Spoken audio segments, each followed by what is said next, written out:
అండి మనం పెద్ద పెద్ద గ్రానైట్ స్లాబ్స్ కానీ లేకపోతే న్యాచురల్ స్టోన్స్ కానీ మనం వాల్కి అంటించాలనుకున్నప్పుడు అవుట్డోర్లో కనుక వాల్ అనేది స్మూత్నెస్ లేకుండా చూసుకోవాలి. ప్లాస్టింగ్ చేసినా తర్వాత పిలపం వేసినా కూడా ఖచ్చితంగా చిప్పింగ్ అనేది అయితే చేయాలండి.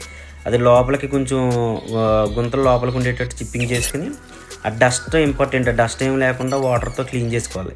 క్లీన్ చేసిన తర్వాత మనకి మార్కెట్లో దొరుకుతాయి చాలా కంపెనీలు ఉన్నాయి. లాటిగ్రేట్ కానీ తర్వాత ఈ అల్ట్రాటెక్ కానీ ఉంటుంది. దాంట్లో హై గ్రేడ్ తీసుకుని ఇలా అప్లై చేయాలన్నమాట.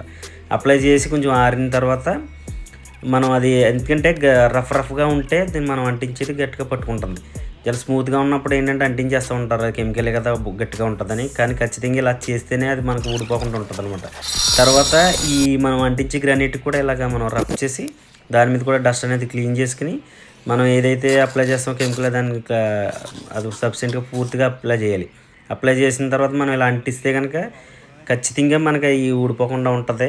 మనం బయట చూస్తూ ఉంటాం గ్రానైట్ మాత్రం ఎక్కడ చూసినా కూడా ఇలా కొడితే సౌండ్ వస్తూ ఉంటుంది. అటువంటి సౌండ్లు రాకుండా మనకి లైఫ్ లాంగ్ స్ట్రాంగ్గా ఉంటుందండి.